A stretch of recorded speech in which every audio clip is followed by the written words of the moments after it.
Irmãos, saúdo a todos com júbilo ao nosso Pai Yahweh e a nosso irmão Yahushua, o ungido, aquele que verdadeiramente derramou seu sangue no madeiro para nos resgatar do cárcere no tempo presente, porque até o momento, irmãos, estamos vivendo sob cárcere dos povos pagãos, como está escrito no livro de Baruque. Os pagãos haverão de vir em prosperidade, e vocês almejarão um dia de glória que tiveram no passado. Porque no passado, irmãos, a gente vivia em glória, né? Vivia com a nossa plenitude. A gente era a cabeça das nações. Hoje, a nossa plenitude foi parar na mão dos pagãos, na mão dos gentios, por desobediência aos mandamentos do nosso Pai. Saímos do comando dele. No momento que a gente saiu do comando dele, não tem jeito. Fomos parar como escravos na mão dos nossos inimigos, né, que hoje planteia com nossa plenitude. Mas o Pai vai restaurar tudo isso. Vai trazer de volta o estado original, como tem que ser. Que o Pai criou a gente para ser cabeça e não cauda, como estamos sendo hoje. Né? Hoje a gente come a migalha que cai da mesa deles. Não era isso que o Pai queria da gente, mas infelizmente a desobediência leva a isso. Irmãos, estamos aqui mais uma vez para dar continuidade à nossa leitura do livro História do Universo, livro de Melquisedeque. Que o Pai possa me dar um bom entendimento da leitura, que eu possa fazer uma boa interpretação dela, revelando os mistérios que muitas das vezes está entre as letras, que o Pai possa estar me mostrando, que eu possa estar passando para vocês terem um entendimento melhor da leitura. Tá bom? Hoje é capítulo 7 da leitura. O título de hoje é A Angústia dos Anjos da Luz. Começando a leitura. Em todo o universo, os filhos da luz sofriam e pranteavam a derrota. Nunca houvera tanta tristeza e horror ante o futuro. As vozes que viviam a entoar louvores ao Criador proferiam agora lamentações. O Criador que, vencido por infinita dor, prostrara-se em pranto ante a queda do homem. Não fora, contudo, surpreendido, pois, antes mesmo de criar o universo, já havia previsto esse triunfo da rebeldia. Olha, irmão, que interessante, né? Que interessante está aqui nessa passagem. Ele está falando que antes mesmo de criar o universo já havia previsto esse triunfo da rebeldia. Aqui deixa claro que o nosso Pai está sob o controle de tudo. Nada foge do controle dele. Antes de acontecer, ele já sabe o que está por vir. Ele está sob o controle de tudo. Né? Pois, antes mesmo da criação do universo, já havia previsto esse triunfo da rebeldia. E, em sua sabedoria e amor, idealizara um plano de resgate que o envolveria em um imenso sacrifício. Enxugando as lágrimas de seu pranto, pôs-se a agir poderosamente em favor de seus fiéis aflitos, impedindo-os de caírem nas mãos dos inimigos. Nessa misteriosa intervenção que aparentemente depunha contra a justiça, o Criador ordenou que seus mais poderosos anjos circundassem imediatamente o jardim do Éden, impedindo que Satanás tomasse posse do Monte Sião. Consoladas ante a manifestação divina, as potentes criaturas, em pronta obediência, romperam o espaço infinito, circundando em instantes o paraíso, no meio do qual o ser humano, já transtornado pelo pecado, vivia o negror de uma noite que seria longa e cruel. Sendo a autoridade do Criador fundamentada na justiça, de que maneira poderia justificar suas ações diante dos inimigos? Não entregara por sua vontade o reino ao homem, e esse, por livre escolha, não o submetera a Satanás? Enquanto surpresas as criaturas racionais consideravam as ações decisivas de Iarro, ouviram sua pronta voz que, repercutindo por toda a criação, trazia a revelação do grande mistério. Revelação tão maravilhosa que, a partir daquele momento, por toda a eternidade, ocuparia a mente dos fiéis, sendo tema para as mais doces meditações. O Criador falou primeiramente sobre a terrível condenação que pendia sobre o homem e toda a criação. Disse que, ao se desligar da fonte da vida, o homem havia se precipitado em tão profundo abismo que não podia ser alcançado pelo seu braço de justiça e poder.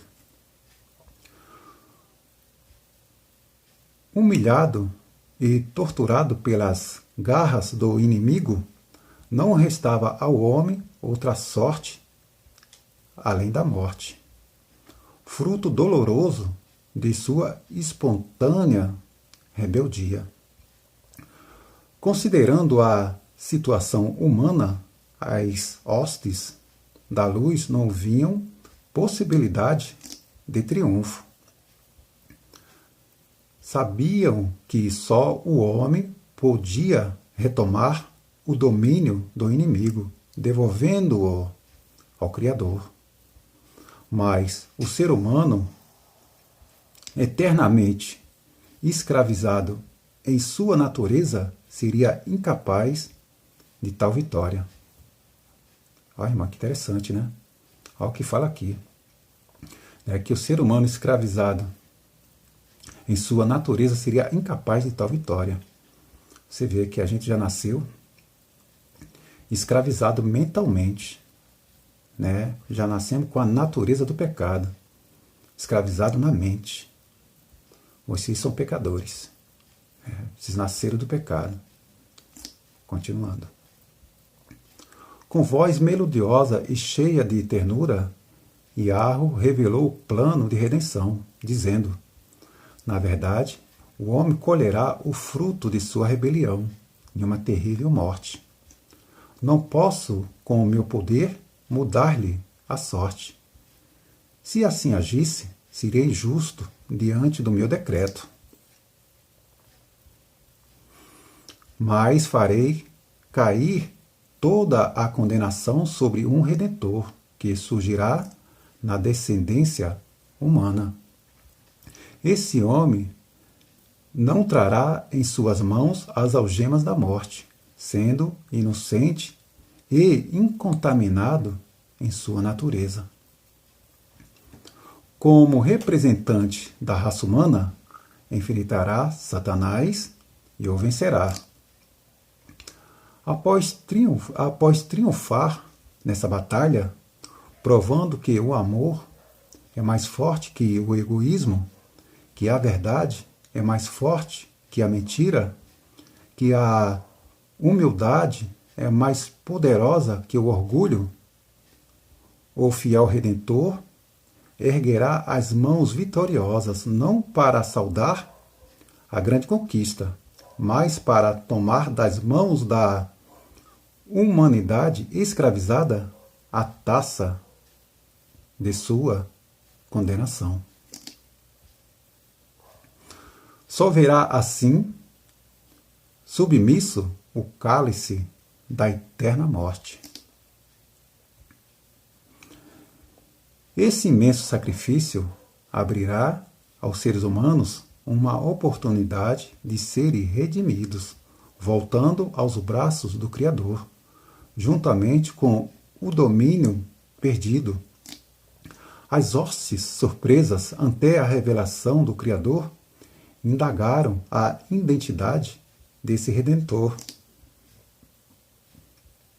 O Criador, com um sorriso amoroso, disse-lhes: parte de mim será esse homem. O meu espírito repousará sobre uma virgem, e nela será gerado um filho santo, puro. Esse menino será divino e humano. Em sua humanidade, ele será submisso à divindade que nele habitará. Os redimidos verão nele o Pai da eternidade, o Criador e Redentor, o Rei dos Reis. Que interessante, né, irmãos? Que interessante. Tem aquela passagem que Filipe fala, né? Ungido, Yahushua mostra-nos o Pai e ele fala: estou há tanto tempo com vocês e vocês me pedem para ver o Pai? Quem vê a mim, vê o Pai. E essa passagem aqui diz isso, né? Os remidos verão nele o Pai da eternidade, o Criador e Redentor, o Rei dos Reis. O seu nome será Yahushua, que traduzido significa Yahu, salva. Assumindo a natureza humana, Yahu poderia pagar o resgate, morrendo em lugar dos pecadores. As hostes da luz ficaram emudecidas ao conhecer o plano do Criador. O pensamento de verem-no submeter-se a tão penoso sacrifício a fim de redimir o domínio perdido era demais para suportarem. Não havia, contudo, outra esperança de vitória, a não ser através dessa amorosa entrega. Após desfrutar o pecado, o jovem casal sentiu-se mal. Inicialmente sentiram um grande vazio no coração, que logo foi preenchido pelo remorso e pela tristeza. Perceberam que, inspirados pela cobiça, haviam selado sua triste sorte e a de toda a criação. Parecia-lhes ouvir ao longe o gemido de um universo vencido. O sol que os enchera de vida e o calor naquele dia ocultava-se no horizonte, anunciando-lhes uma negra noite. O arrebol que até ali anunciara-lhes o feliz encontro com o Criador parecia envolvê-los em uma sentença que jamais despertariam para um novo dia. Não ousavam sequer olhar para cima. Que interessante, né, irmãos? Você vê que realmente as trevas não olham para cima. Eles não têm permissão de olhar para cima mesmo. Né? A pessoa, quando está em pecado, ela olha para baixo. Só olha para cima os seres de luz, que têm permissão de olhar para cima. Com o olhar voltado para o frio solo, vinham-lhes a lembrança, a sentença. No dia em que dela comerdes, certamente morrereis. Desesperadas lágrimas rolavam em seus rostos ao aguardarem o trágico fim. Ao considerar o motivo de sua rebelião, Adão começou a recriminar sua esposa por ter dado ouvido à serpente. Eva, por sua vez, procurando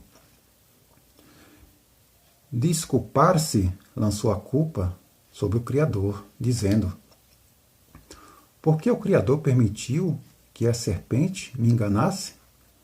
O amor que reinava no coração humano desaparecia, dando lugar ao orgulho e ao egoísmo, que se fundiam em ressentimentos e ódio. Interessante, né, irmão? Você vê aonde leva o orgulho e o egoísmo, né? Eles se fundem em ressentimento e ódio.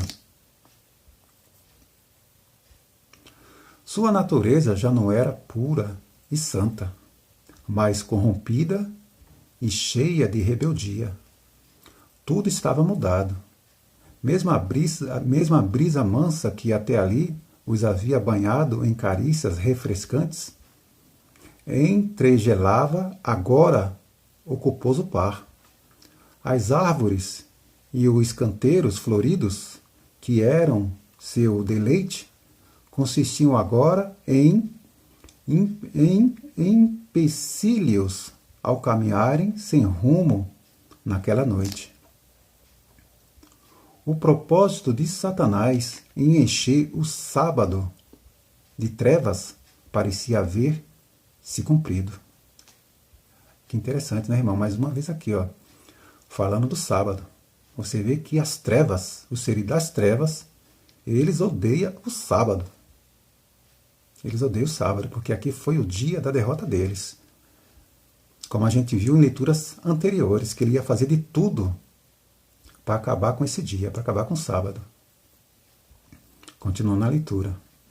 Naquela noite não existia sequer o reflexo prateado do luar para falar-lhes de esperança.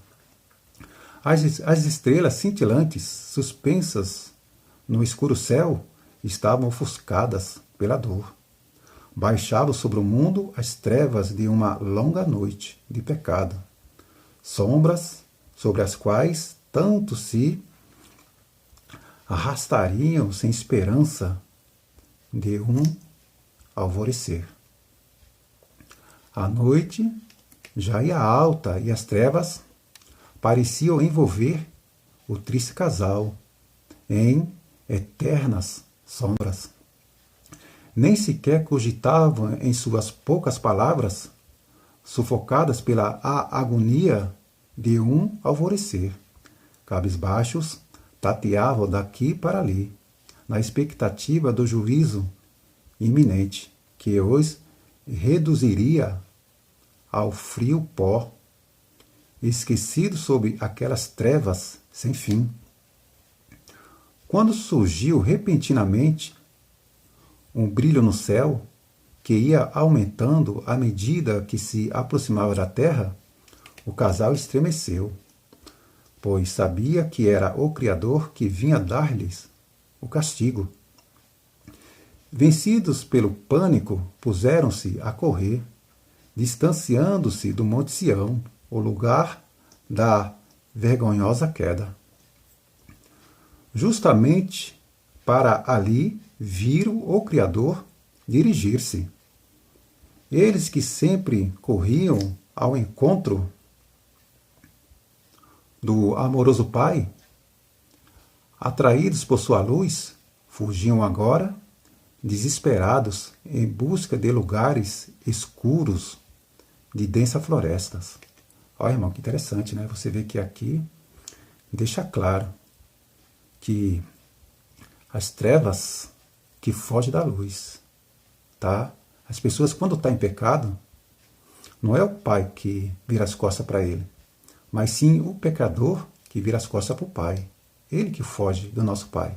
O pai está o tempo todo lá esperando o arrependimento, né? Esperando que a pessoa reconheça que errou, se arrependa, que o pai está esperando. Mas enquanto a pessoa não se arrepende, ela foge, porque ela está em trevas, né? O Criador, movido por infinito amor, passou a seguir os passos do casal fugitivo, Enquanto caminhava, chorava ao lembrar os momentos felizes que havia passado junto a eles naquele paraíso. Como tudo se transformara.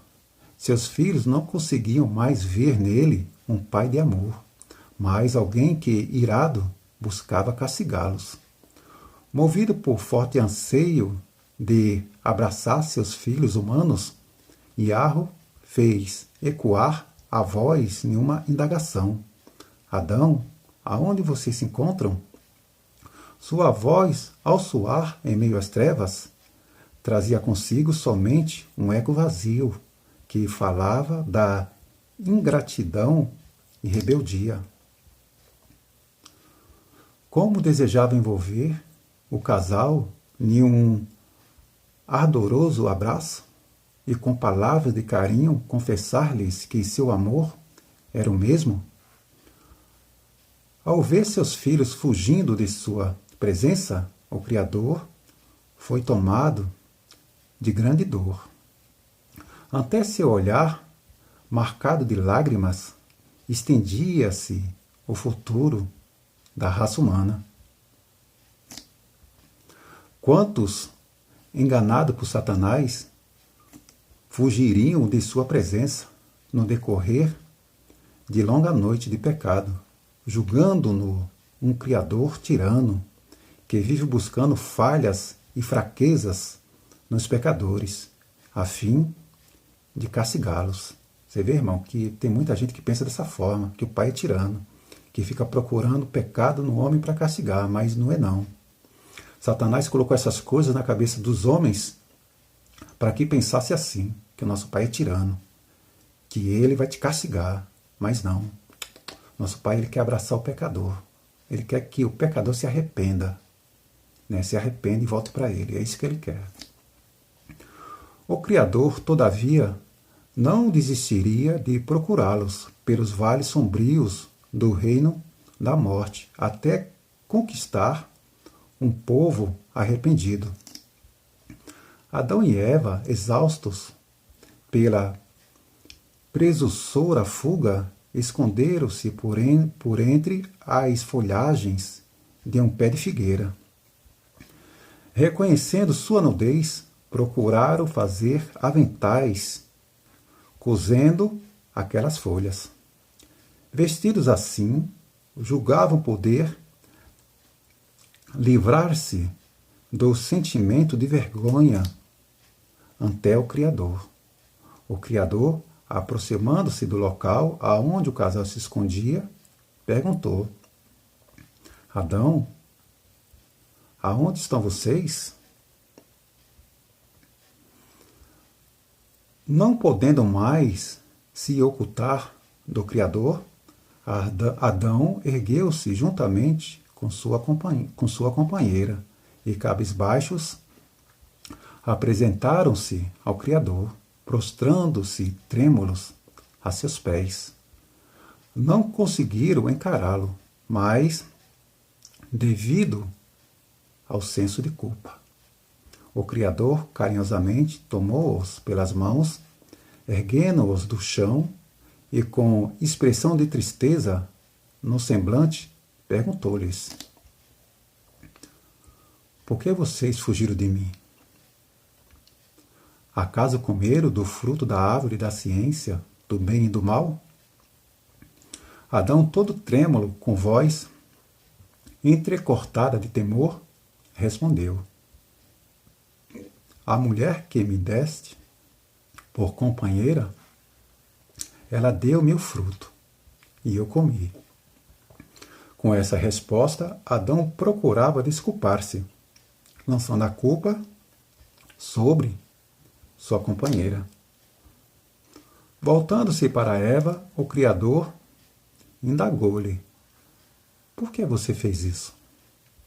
Eva prontamente respondeu-lhe: Aquela serpente me enganou e eu comi. Ambos não queriam reconhecer a culpa, lançando-a sobre outrem. Em suma, atribuíam ao Criador a responsabilidade por todo o mal praticado e indagavam: por que concedera-lhes o livre-arbítrio? Por que criara a mulher? Por que criara a serpente? Olha, irmão, que interessante, né? Eles estavam atribuindo ao Criador essa responsabilidade, né? Por ter criado o livre-arbítrio, por ter criado a mulher, por ter criado a serpente. E você vê que muita gente fala essas coisas, né? Por que ele deixou que tudo isso acontecesse? Né? Muita gente indaga isso. Em silêncio, Iarro observava seus filhos que, tímidos e desconcertados, permaneciam diante de si. Com profunda tristeza, ele previu que essa seria a experiência de incontáveis seres humanos no decorrer da história. Quantos haveriam de se perder por não reconhecerem a própria culpa? Quantos procurariam justificar-se, lançando seus erros sobre os outros, até mesmo sobre o Criador? Com palavras brandas, o Criador procurou fazê-los reconhecer sua culpa. Somente reconhecendo sua necessidade poderia ser ajustados.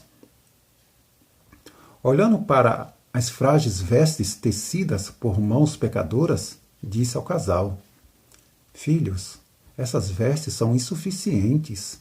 Logo secando, se desfarão. Vocês precisam de vestes duradouras, que possam cobrir vossa nudez, livrando-vos da condenação. Se vocês quiserem, eu posso dar-lhes essa veste. Ante as palavras bondosas do Criador, que traziam esperança, o casal prostrou-se arrependidos, despindo-se de suas ilusórias vestes, símbolo de seu fracasso. Que lindo, né, irmão? Que lindo. O que o Pai queria deles era esse arrependimento. Continuando, né? Almejavam agora as vestes da salvação prometida pelo Divino Pai. Que lindo, né, irmão? Que leitura bonita. O que o Pai queria deles, ouviu deles, né? Viu na atitude deles o arrependimento. Né? Tudo que o Pai quer do ser humano é o arrependimento, que ele se arrependa de seus pecados, que reconheça as suas fraquezas, né? Que reconheça os males que fez, que venha a ele arrependido. Só isso que o Pai quer do pecador. Não existe pecado grande que ele não possa perdoar. Todos os pecados são perdoáveis. O único pecado que não tem perdão é aquele pecado que não há arrependimento.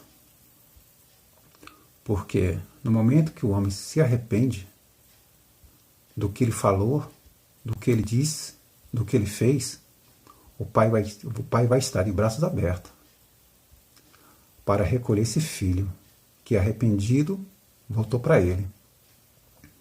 Porque enquanto ele não pede o perdão, ele está sob o comando do maligno, né? Ele está sob o comando